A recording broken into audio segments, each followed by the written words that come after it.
Dear student, today I will discuss about different 6 reaction, जिसमें से 3 reaction मैंने already आपकी पिछली जो क्लास थी उसमें बता चुकी थी मैं।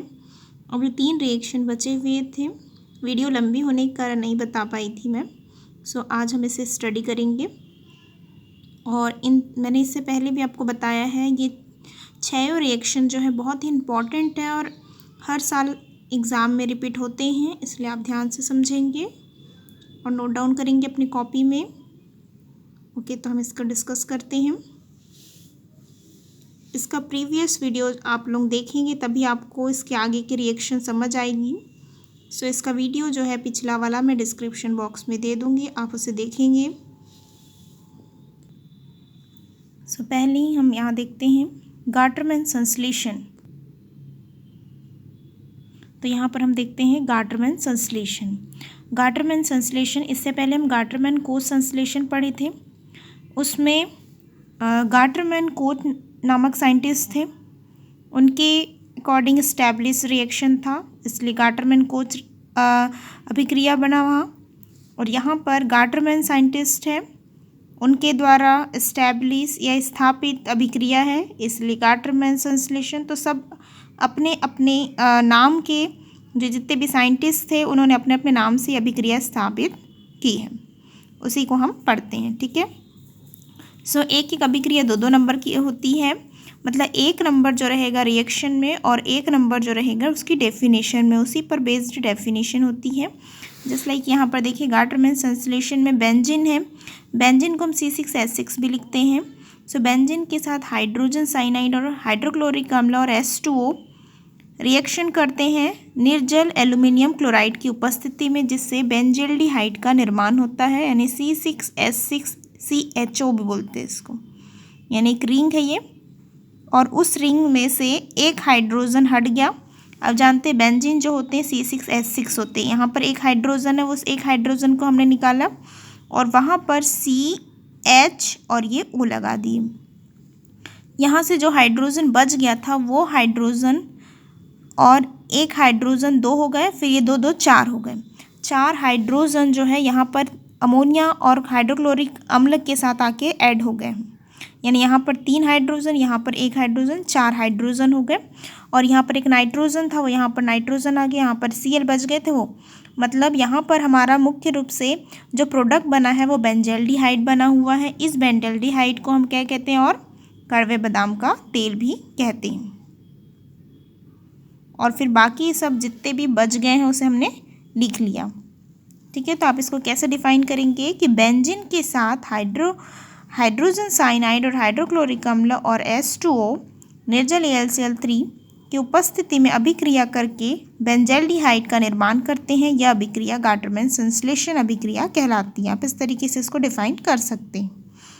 नेक्स्ट रिएक्शन देखते हैं हम, एल्डोल संघनन।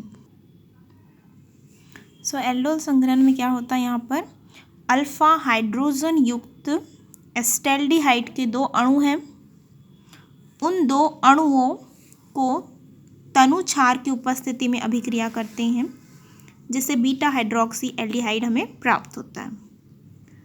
सो कैसे कैसे रिएक्शन हुआ, यहाँ पर अल्फा हाइड्रोजन्स हैं, वो प्रोडक्ट में क्या देते हैं, बीटा हाइड्रोजन। ठीक है, यहाँ पर एस्टेल्डिहाइड के फॉर्मूले आपको पता होंगे, उसी एस्टेल्डिहाइड के हमने 2 मॉलिक्यूल्स को लिया है, ये आपस में क्या करेंगे, एसोसिएट होंगे, जुड़ेंगे, किसकी प्रेजेंस में, डाइल्यूट सोडियम हाइड्रोक्साइड की प्रेजेंस में।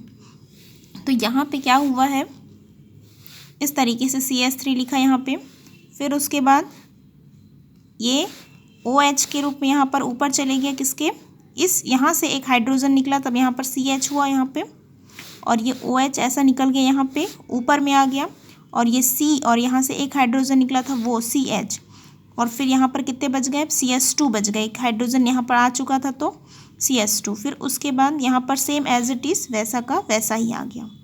सो एल्डिहाइड यानी CHO होता है। इसके लिए आपका इसका नॉर्मल नाम जो होगा बीटा हाइड्रोक्सी एल्डिहाइड, एक सामान्य नाम, लेकिन जब इसका IUPAC नामकरण आप करते हैं तो उसके लिए आपको IUPAC नाम क्या होते हैं, ये सारी चीज़ें पता होनी चाहिए। तो उसके लिए मैं डिस्क्रिप्शन बॉक्स में लिंक दे दी हूँ, आप उसे देख लेंगे, तब आपको समझ आएगा कि हम कैसे इसका IUPAC नामकरण करें हैं, नॉमेनक्लेचर करें हैं। इसको बीटा हाइड्रोक्सी एल्डिहाइड कहते हैं सामान्य नाम, और इसको एक और नाम से जाना जाता है एल्डोल, क्योंकि इसमें एल्डिहाइड है। ये एक क्रियात्मक समूह है CHO एल्डिहाइड। तो ये इन लोग के साथ एसोसिएट है, तो इन लोग का जो नॉमेनक्लेचर होगा कैसे होगा, यहाँ पर हाइड्रोक्सी ग्रुप किससे जुड़ा हुआ है, 3। कार्बन की काउंटिंग कहाँ से करेंगे हम, जहाँ पर क्रियात्मक समूह, एक क्रियात्मक समूह CHO है, एल्डिहाइड है, सो यहीं से हम क्या करेंगे, उसको काउंटिंग करना शुरू करेंगे कार्बन की संख्या। तो first carbon, second carbon, third carbon and fourth carbon. तो थर्ड कार्बन में हाइड्रोक्सी ग्रुप है, तो थर्ड हाइड्रोक्सी, और फिर यहाँ पर कार्बन की संख्या को काउंट कर लेंगे, 1 2 3 4 है, तो इसलिए 4 रहता है, तो हम ब्यूट लिखते हैं। और यहाँ पर एल्डिहाइड है, तो एल्डिहाइड में हमेशा IUPAC नामकरण करते समय लास्ट में हम अल शब्द का प्रयोग करते हैं, तो इसलिए ब्यूटेनल आ गया। ठीक है, तो इस तरीके से नामकरण हो गया इसका। तो एल्डोल संघनन जो है वो इस तरीके से कंप्लीट हो गई है, किसकी, एस्टेल्डिहाइड के 2 मॉलिक्यूल्स हमने लिया था। अब उसी एल्डोल संघनन में एक एग्जाम्पल को देख लिया, अब दूसरे एग्जाम्पल को देखते हैं हम। यहाँ पर हमने लिया है कीटोन, यानी एसीटोन, अल्फा हाइड्रोजन युक्त एसीटोन के 2 मॉलिक्यूल्स लिए हैं। उन 2 मॉलिक्यूल्स को सेम एज इट इज उत्प्रेरक यानी डाइल्यूट सोडियम हाइड्रोक्साइड की उपस्थिति में एसोसिएट कराते हैं। तो अगेन क्या बनता है, बीटा बनता है, क्योंकि ये अल्फा थे, तो प्रोडक्ट में वो क्या बनाते हैं, बीटा हाइड्रोक्सी कीटोन बनाते हैं। यहाँ पर हमने एसीटोन लिया है, इसलिए हमारा यहाँ पर क्या बना, कीटोन बना है प्रोडक्ट में। यहाँ पर एल्डिहाइड लिए थे, इसलिए एल्डोल या एल्डिहाइड बना था हमारा प्रोडक्ट के रूप में। जब आप कीटोन लेते हैं तो कीटोन ही आपको, या कीटोल भी बोलते हैं इसको, कीटोल प्रोडक्ट में, या फिर बीटा हाइड्रोक्सी कीटोन, यानी आप जैसा रिएक्टेंट लेते हैं, अभिकारक लेते हैं, वैसा ही प्रोडक्ट का नाम इसमें बना हुआ है। सो यहाँ पे कैसे किया हुआ है, देखो यहाँ पर CH3 और ये C का C लिखे हुए हैं यहाँ पे, और यहाँ से एक H इस O के साथ यहाँ पर जुड़ गया, क्योंकि हाइड्रोक्सी ग्रुप चाहिए हमें, बीटा हाइड्रोक्सी इसे लिखा हमने यहाँ पर। ये अल्फा हाइड्रोजन्स थे, प्रोडक्ट में बीटा हाइड्रोक्सी आया। ठीक है, फिर यहाँ पर ये CH3 आके जुड़ गया इस कार्बन से, और यहाँ पर CH2 बचे हुए हैं। फिर बाकी सारा चीज़ वैसा का वैसा ही है, single bond C, double bond O, और फिर सिंगल बॉन्ड CH3। यहाँ पर ketone C double bond O, ये होता है कीटोन, क्रियात्मक समूह है।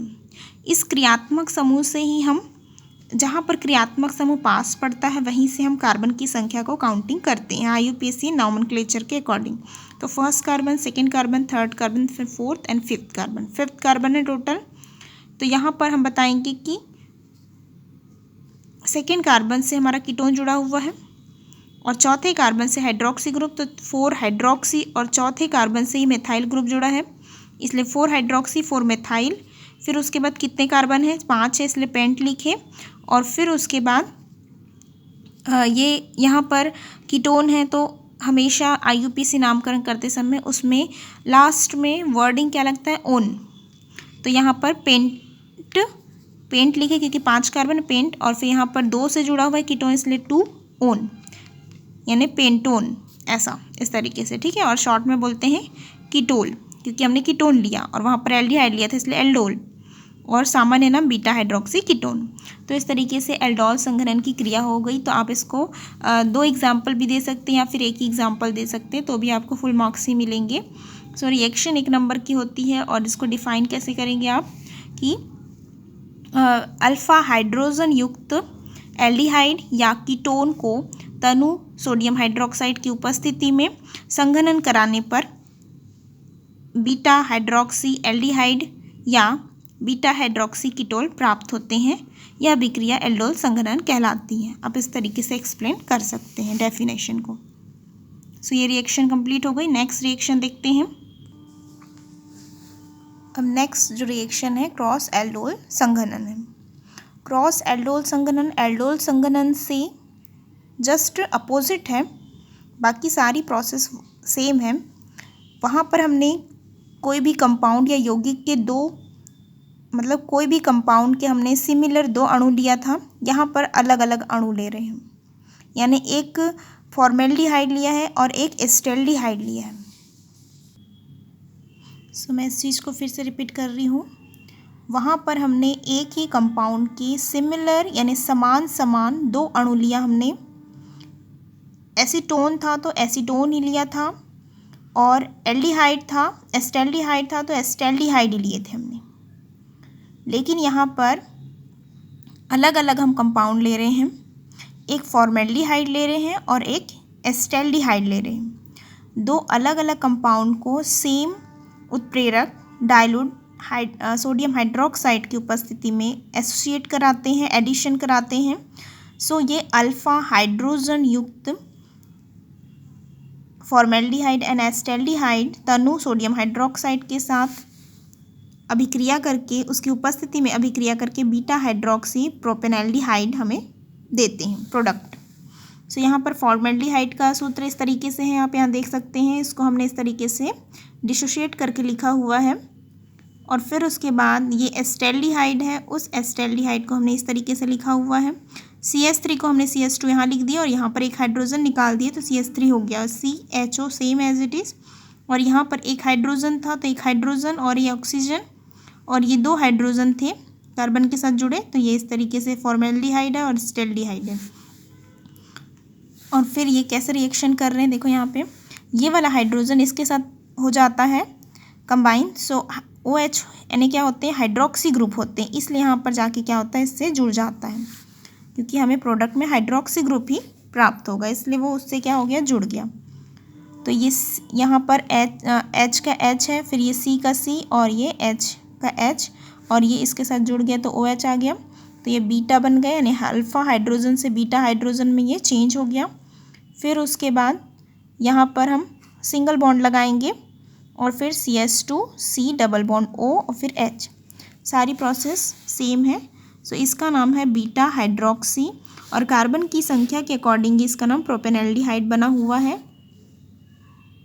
कार्बन की संख्या काउंट करें यहाँ पर 1 2 3, 3 कार्बन को हम क्या कहते हैं, प्रोपेन।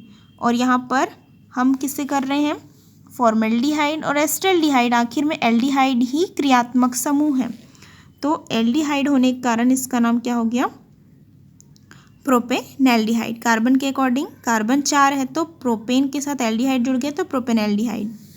सो इस तरीके से इसके रिएक्शन हो गए, फॉर्मूले हो गए। अब आपको इसको डिफाइन करना है, डेफिनेशन लिखना है 1 नंबर के लिए। तो आप लिखेंगे क्रॉस एल्डोल संघनन वह संघनन है जिसमें फॉर्मेल्डिहाइड एंड एस्टेल्डिहाइड एक ही कंपाउंड के डिफरेंट अणुओं को तनु क्षार की उपस्थिति में अभिक्रिया कराने पर बीटा हाइड्रोक्सी एल्डिहाइड या बीटा हाइड्रोक्सी प्रोपेनल्डिहाइड का निर्माण होता है। यह अभिक्रिया क्रॉस एल्डोल संघनन कहलाती है। तो इस तरीके से आप इसे बताएंगे। सो ये 3 रिएक्शन जो है वो कंप्लीट हो गए हैं। इसे आप अच्छे से स्टडी करेंगे और वीडियो जो है इसको शेयर, कमेंट और लाइक करेंगे। और आप लोगों ने यदि आप वीडियो को सब्सक्राइब नहीं किया तो सब्सक्राइब कीजिए, ताकि कंटिन्यू जो वीडियो मैं बनाते रहूँगी आपके पास लिंक आते जाए उसका नोटिफिकेशन। यदि आपको कुछ डाउट है, इसमें समझ नहीं आया हो, तो आप कमेंट बॉक्स में लिख सकते हैं।